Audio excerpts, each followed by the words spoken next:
Hi, I'm Julie McDonald, and I have lived in Flagstaff my whole life.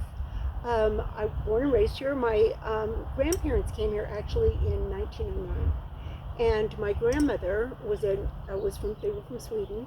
She's an avid gardener, but she put 6 kids through college, selling vegetables in Flagstaff. She was widowed when my dad was 2. So that's kind of where I got the gardening interest from, and I really learned from that there's a lot of things you can grow in Flagstaff.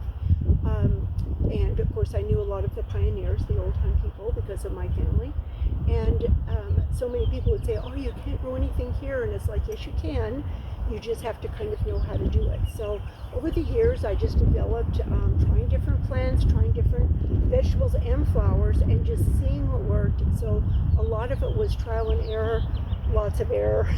And so I wrote a book, High Altitude Gardening, and it's been really helpful for people, especially people who come from almost anywhere else in the country, because they come to Flagstaff, they've gardened somewhere else, but they just don't know how to do it in Flagstaff. So it's really helped a lot of people.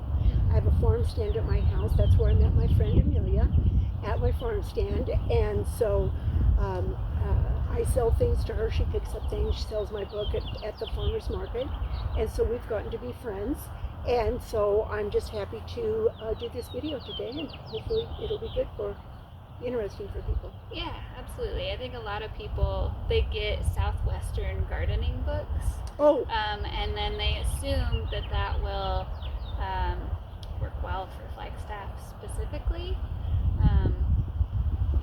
Could you go into maybe the challenges that are unique to our specific area? Yes. Why it makes sense to get a Flagstaff gardening book? Yes, Southwest is going to focus a lot on the desert areas of Phoenix, Tucson, some of the, even Cottonwood, Prescott, some of the lower elevations.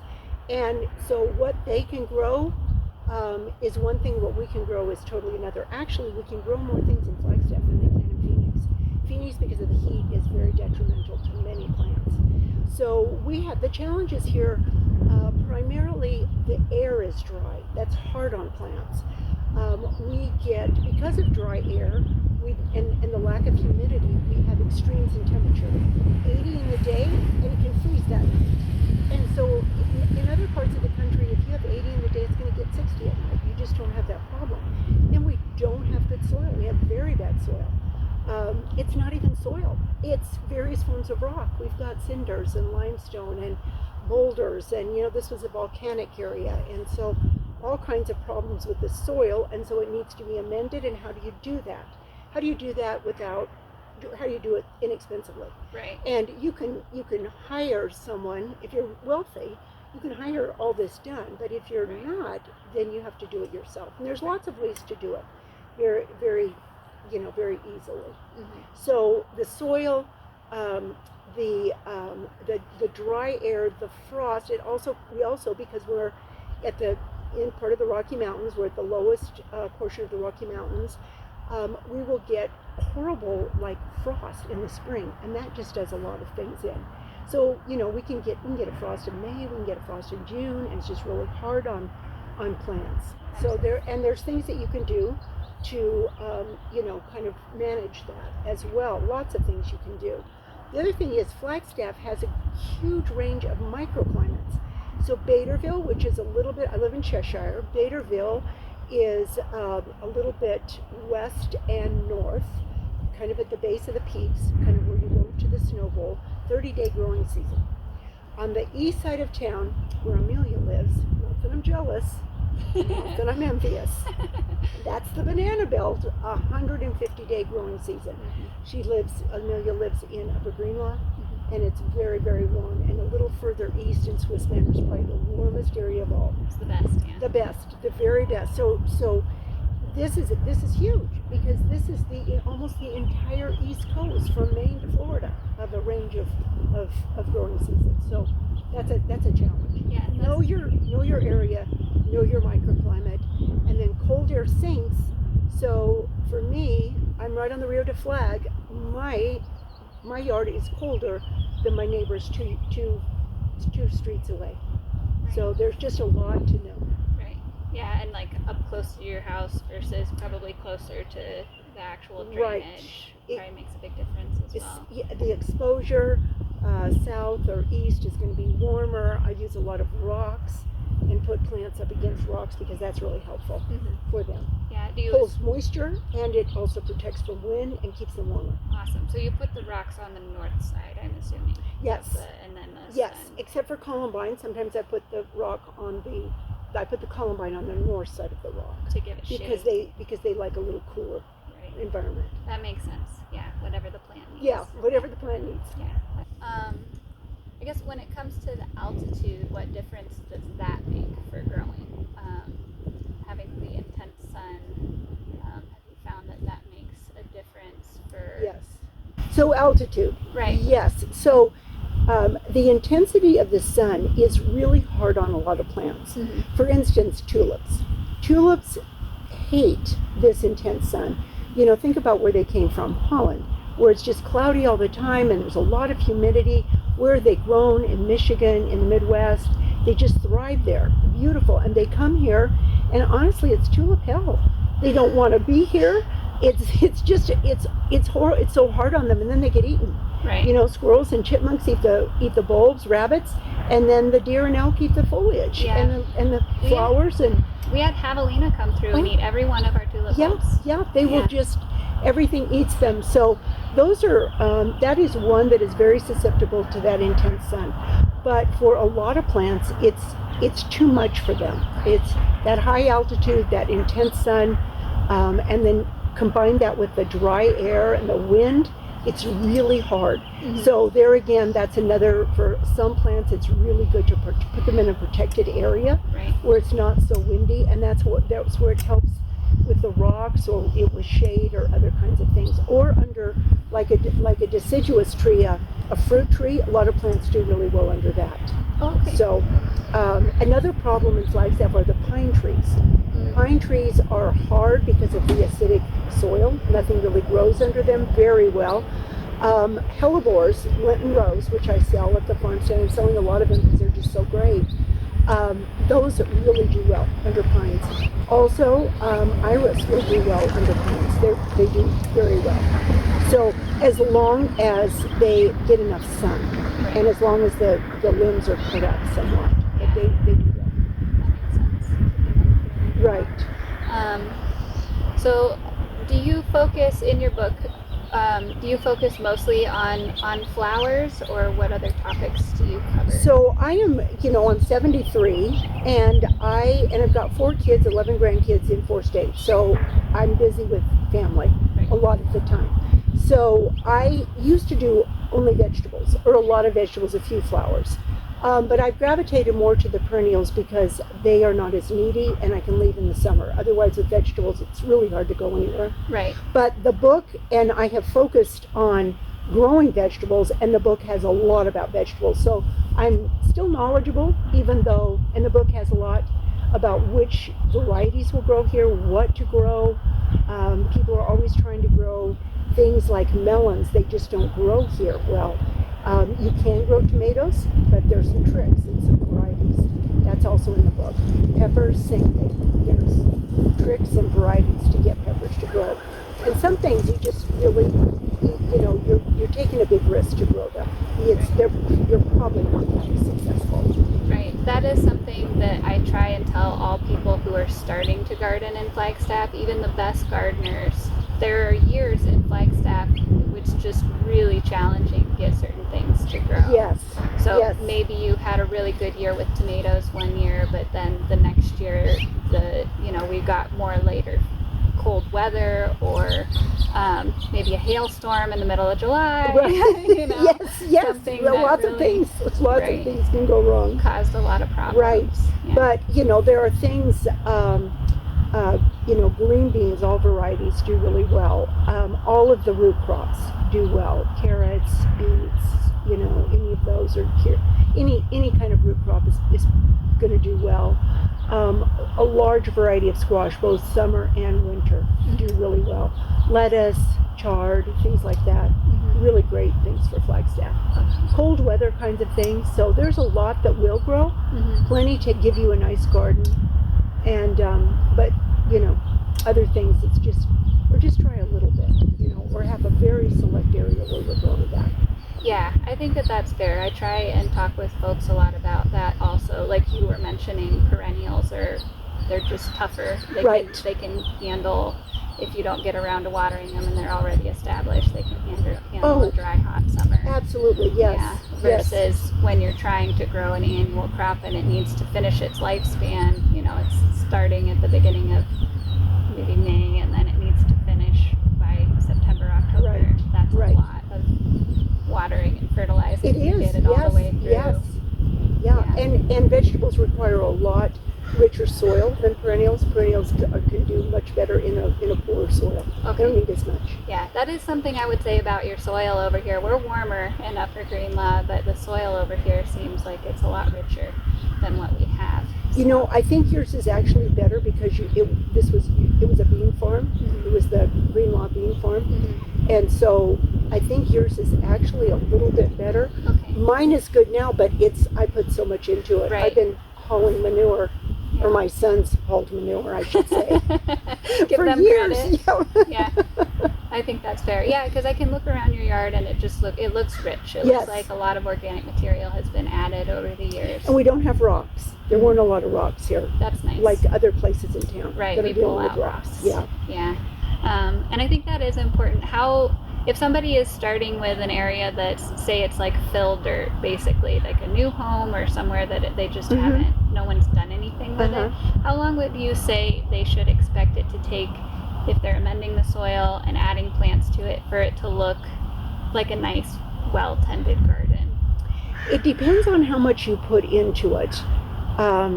And where you are. So sometimes you're starting with a little bit better area. Mm-hmm. If you don't have rocks, or your soil is, it's nowhere's good, but some places are a little bit better for sure. And it's just, my suggestion to anybody to amend the soil is manure, and more manure. Right. And you can, I go out in the woods and pick up cow pies. I haven't made any converts to do that. I think maybe one convert. My husband does that. So, all right, I've got two. Yeah. So I do that. Any kind of, it has to be an animal that is a grain or grass-feeding animal. So cows, llamas, goats, sheep, anything like that is going to be good. And you can use, here's the problem with horses. The better care the horse has in its stable, the worse the manure is, because they're constantly changing the bedding. And then you get a lot of sawdust. Sawdust is really bad for the garden. And hay is not that great. And the horse only has one stomach, so a cow has two. So the cows will kill the wheat seeds. The wheat seeds go right through. Okay. So that's a problem with horse. And it's not that it's bad, but there's some side. You just have to be aware. Yes, you have to be aware. So you want a poorly cared for horse. Oh, that's bad. Okay. That's what you're looking for, or one that's kind of in a paddy instead of in a corral, not kept in a stall that is being constantly changed. Okay. I did find this is a gold mine. The deer farm will fill your truck with manure for $10. Nice. Now the deer farm is probably wondering, where are all these people coming from that want manure? We never had this many people. But I have had friends who've gotten loads there. It was beautiful. Awesome. They've got deer, llama, goat, sheep, rabbits. Rabbit is excellent. Chickens, turkeys. They've got everything. It's all mixed, combined together. It's like the best. So, and there's people, especially in Donny Park, that have animals. If you can access some of that, chicken manure is fantastic for vegetables. You have to let it kind of sit for a little bit, compost a little bit. Because when they say hot, they do mean hot. I think you could start a fire with it, but it's great. Right. I've been told that that poultry manure has the correct ratios of nitrogen to potassium and phosphorus for vegetable growing. The best squash I ever grew was in chicken manure. Okay. And so if you and just be free with it. Use you cannot have too much. And what you might need to do in your yard is you might need to dig out a place. If you've got rocks and the soil is just really bad, it's clay, just dig that out. Don't just try to add the manure. Get rid of that and then just add manure. The other thing I like to add, and you can get it pretty cheap, is sand. Sand will break up the clay. It will break up, a lot of the soils in Flagstaff that are just heavy. So sand is good too. Okay, that's good to know. I know that a lot of times it's a joke with friends of mine, like people who just start gardening. You say, okay, put some manure on it, and they like sprinkle some manure on the top. And then it's like you've been gardening a while, and it's like 4 inches of manure on top. Like you plant directly into the compost, as long as it's composted, not hot anymore, that you be liberal with it. Yes, very liberal, very liberal. And you can mound it up, and the more you put in, and there's even some areas, you can't really see it here, but where there's a big dip that goes down to like the sidewalk, and then there's kind of another height here. That's manure over years of just bringing it in and putting it on, turning the soil, and you just keep adding it, you keep doing it, and it eventually you get there. So I think so to answer that question, how long does it take? It's really how much you add to it, how much you work on it. If you're just putting a little bit in, it's going to take a long time. The other thing is, I like to use, you've seen those big animal troughs at like Tractor Supply or other things. They're about that deep. You can fill that with manure and then compost and some good soil, and you can really grow quite intensely in that little space. That works really well, rather than going, into the ground. Right, yeah, I know a lot of people ask me about, like, do I need raised beds? Is it better to do container gardening? And I can see that if you don't want to have to fiddle with having soil that's difficult to amend, like your first year maybe, or first few years, then that is a really easy way to be like, this is good for growing it. This is good. My neighbors did that. They got he built actually like a big kind of a trough kind of thing, like, it was just open at the bottom, and they went to the deer farm, filled it up, and it went really well. And I do encourage people to start small. Right. If you've got a new home or you're moving into a new place, it's better to just do a small area and be successful with it. People take on too much. Gets overwhelming. Can't keep it watered. Can't keep it weeded. And then they're just like burned out at the end of the year. It's like, I'm never doing this again. I'm finding another hobby. Absolutely. Yeah, I think that happens to a lot of people because they do a lot of planting early in the spring, and they feel very ambitious, and then once it warms up, if we don't get a monsoons, especially when we historically have gotten one in July, and you're watering through July or August, it is so much work. Yes. If you have a full-time job and you're trying to spend some time with your family also, you just don't have the time to take care of a large garden. Right. Also. So it's just better to do like a small, even the size of a card table, that small or maybe twice that big. Have success with it. That the first year, learn some things, and then you can expand in following years. Right. Every year, a gardener learns every year. Every year, yes. Yes. Sometimes you feel really dumb, but yeah. Could you go ahead and show people just what your book looks like, so that they can recognize it and where it's available? So it's available at the farm stand.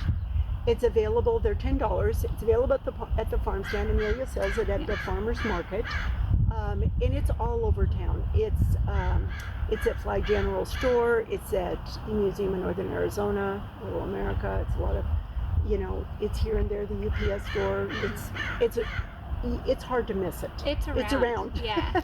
And do you want to talk a little bit? That's not the only book that you have in this location. Yes. So this was actually Farm Your Front Yard was my first book, and then this is the second edition. This is better, has more information, completely rewritten, and it's a fun read. It's an easy read. It is. Yeah. When I first picked it up, I think I read it in like an hour and a half, and I'm a slow reader, and it was so much useful information. Yes. Yeah. It's interesting. It's got some funny stories, and so it's fun.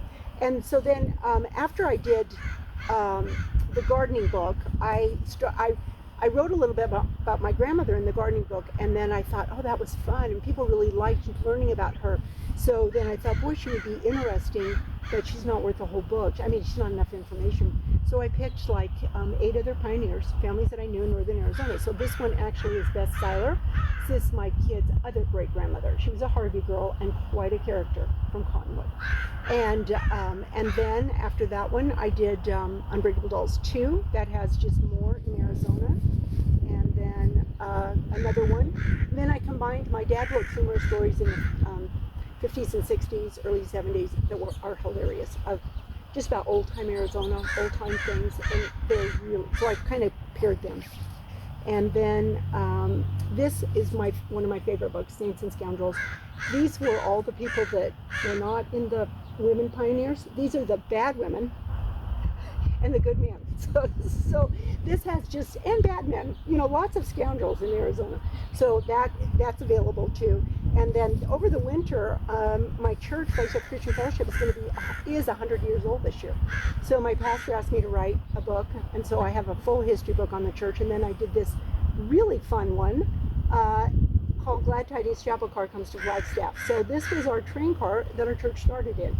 So we thought it was just some random passenger car that we just picked up and met in, but it was actually a church on wheels. So it was 30 years old when it came to Flagstaff. It had been all over the country as a little church. So it's a super interesting story. That's cool. So yeah, I just finished that like last month. Nice. So that's what I did over the winter. So wonderful. Yeah, I've been reading some of your books to the kids just to yes. get a little bit more of the local history. It's about a 6th grade level. That's my writing level, 6th grade. Well, yeah, it's very accessible. I feel like that's nice because a lot of times you'll read, especially, at least for me, I read a lot of gardening books, and they're not something that I would recommend to a beginning gardener because they use a lot of technical language that it's like right. you need to sit there understand it. Right. They're using it. Yeah, and so I think it's very accessible, which I really appreciate about it, and that's why I recommend it to a lot of people, especially if they've just moved to Flagstaff. Right. But it's got things in there that I feel like every level of gardener would find interesting, and they could learn something from it, which is really nice. Right. And most of the people that come to my farm stand are new in town. There's not a lot of like old timers here that are familiar with it. And even the ones that are struggling. They can be struggling. Right. Yeah. It's definitely, there's a lot of trial and error. So having people who've been gardening here with their families for generations is certainly helpful. Mm-hmm. Do you want to talk a little bit about your farm stand? Sure.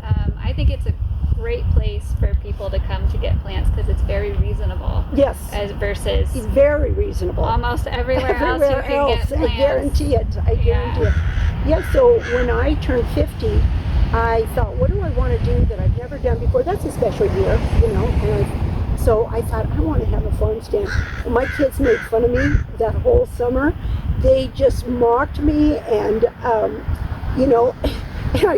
the first dollar I made, I hung it on the refrigerator for a year. I taped it up there, and it stayed there for a year. And as my kids would say, well, Mom, we're still making fun of you.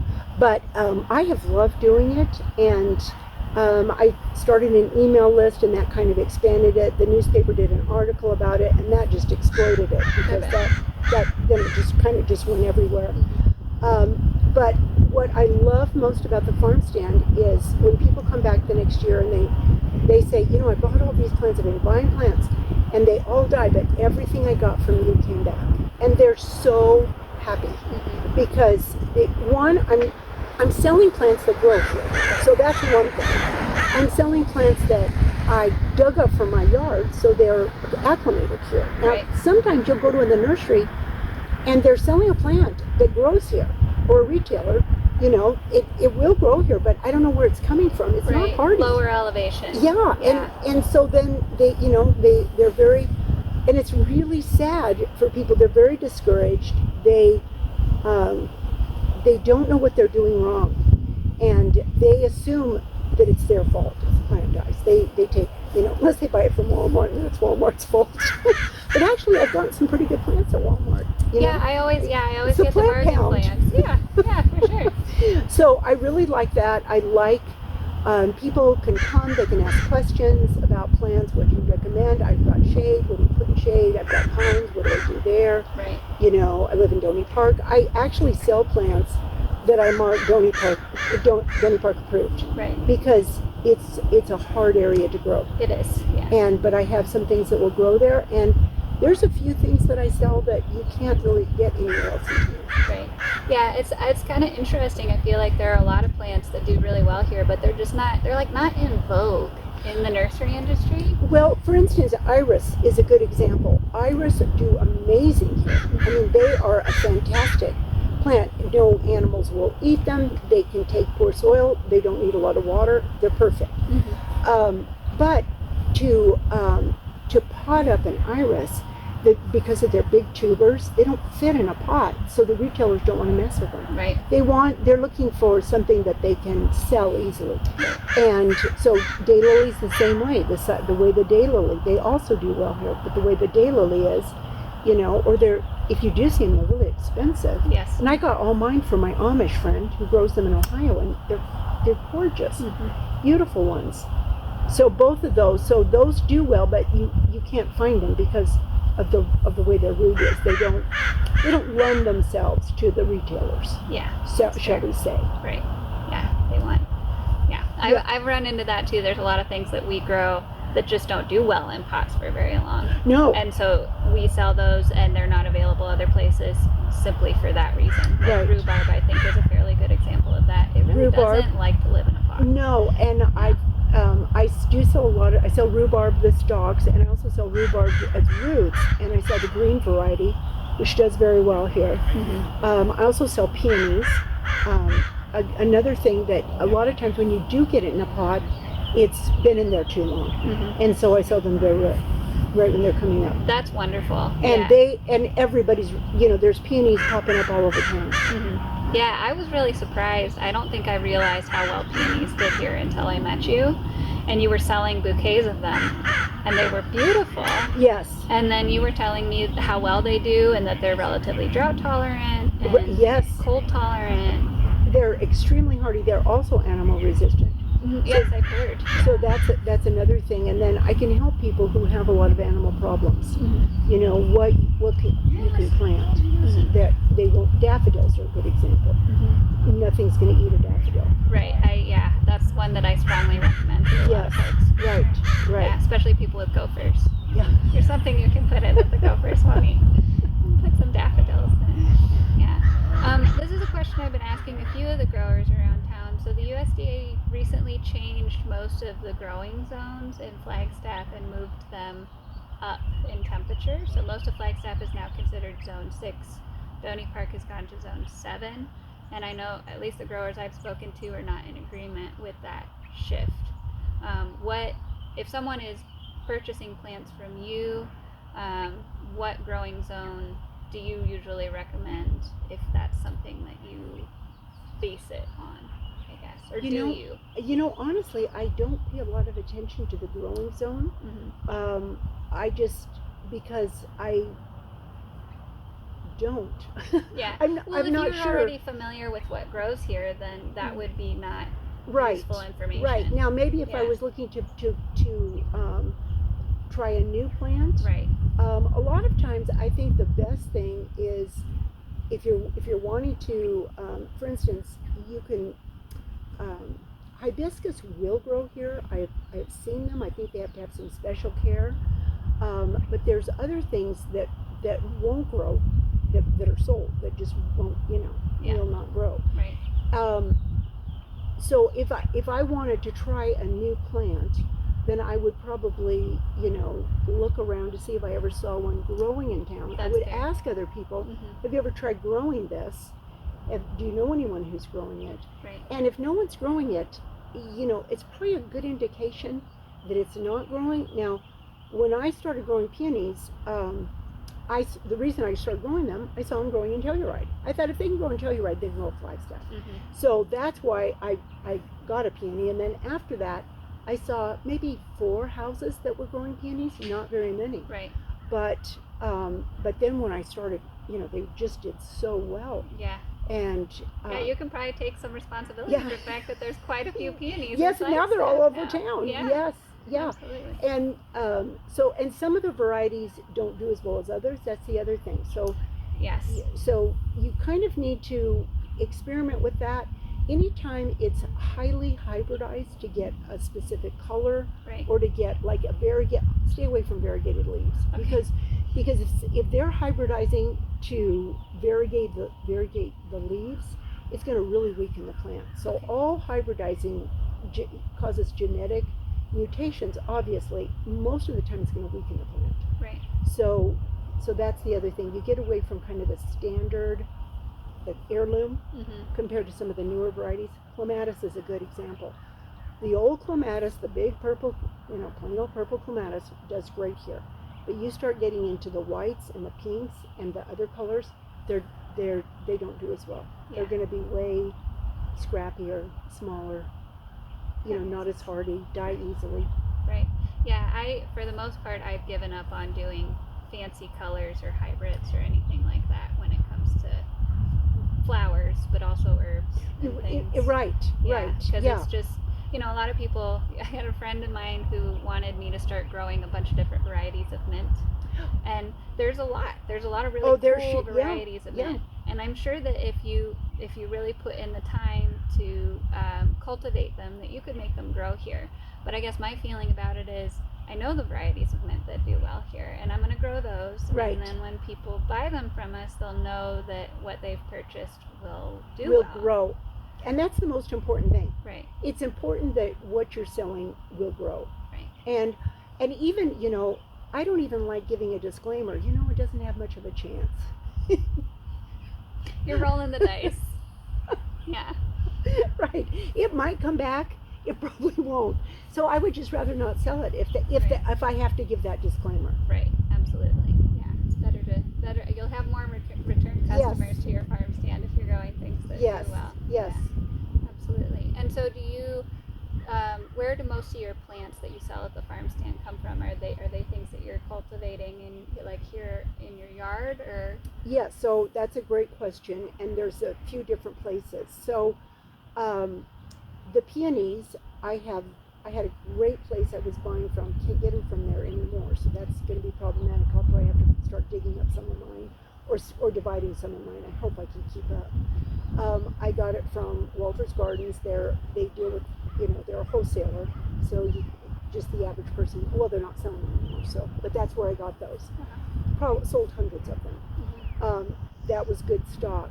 The iris, I've gotten some from Shriners, which is a very good iris grower in Oregon, and I had some of those, which I have, developed and grown and selling some of those actually at the farm stand this week. But my friend David Minnie is a major iris gardener, and so I've gotten some of my best iris from him. He's been growing them for years and he's been very generous sharing those. And iris do so well that they are going to just multiply like rabbits. You can't even keep up with them. so I always have lots of iris. So most of them, that's where I got, and occasionally somebody will bring me an iris and I'll try it, or, and if it's good, if it does well, I'll keep it. Most iris do well. The daylilies, other than the common, which I started growing when I was 7, and people either love me or hate me. There's probably 10,000 in Flagstaff. Yeah. And they're either just like taking over someone's yard, or it's like, yeah, I've got a whole area and they're great. And so those they will take over, literally take over. The other daylilies, the fancy ones, the hybridized ones, don't grow as fast, but they have big, beautiful blossoms in a number of colors. And and daylilies are called daylilies because the individual blossom only lives for one day, opens in the morning, and by the next morning it's gone. It's dead. But another one has taken its place. So you have a good maybe 2 or 3 weeks of a bloom time. And so my friend Clara that I met on the train, she does what I do, and so that's where I get most of my daylilies. She has excess and she sends them to me, I buy them, and so I've gotten some real pretty daylilies that way. Lenten Rose, which I think is one of the greatest ones for Flagstaff because it has so many, it's blooming all over my yard and you can see it. And it blooms early, blooms in February, this in March, it's not too early. I mean, this is normal for it. I got those, I heard about them. I had one plant, but they're so expensive. They're like $20, $25, but I got them from a wholesaler, same Walters. That's how I started, developed them, planted them, and I think I've got 80 now, and they're starting to reseed. But then my Amish friend also sends me excess from her yard, and that's where I got most of my in-laws. And they're beautiful, and people are loving those. They're loving the price because it makes a big difference. Because I sell like a little small pot it's about a 2-year-old plant. They're small. They grow really slowly. You know, they're slow to grow. For $5, and a little bigger one that's maybe 3 years old for $8. Mm-hmm. So that's if it's blooming. I don't usually get to the point where they're blooming in the summer before that. Yeah. But sometimes I have one. It's 15. If somebody wants to come buy from your farm stand, how do they get on your mailing list so that they know when you're having your farm stand sales? So probably the best thing is I will have farm stand hopefully every Saturday in April. And I'll have one this Saturday and next Saturday. So for the next 7 weeks, I should be having one. It's best to come and see and get on it there. Okay. And see if you like it. You know, you should come check it out and see if you really want to be on it. Right. You know, if I have the things that interest you, I do sell seeds and I sell houseplants as well. And what's the address of the 3191 Cooper Drive in Cheshire. Awesome. Right. Well, yeah, and you can't miss it. You roll up to the yard. Yeah. Things are blooming. There's plants all over the driveway. There's plants all over the driveway. Yeah. Yes. It's a good giveaway.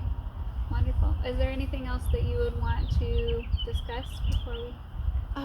No, I just think that I think that gardening it's a great. You know, I love gardening. It's a wonderful hobby. It's fun. It's rewarding.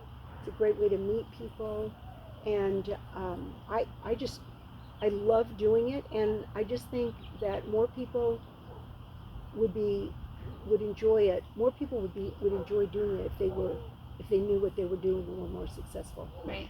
I don't want it to be frustrating. So if I can help people, that makes me happy. Wonderful. All right. Well, thank you so much for taking the time to let me interview you. Oh, yes. Thank you, Amelia. Always a pleasure.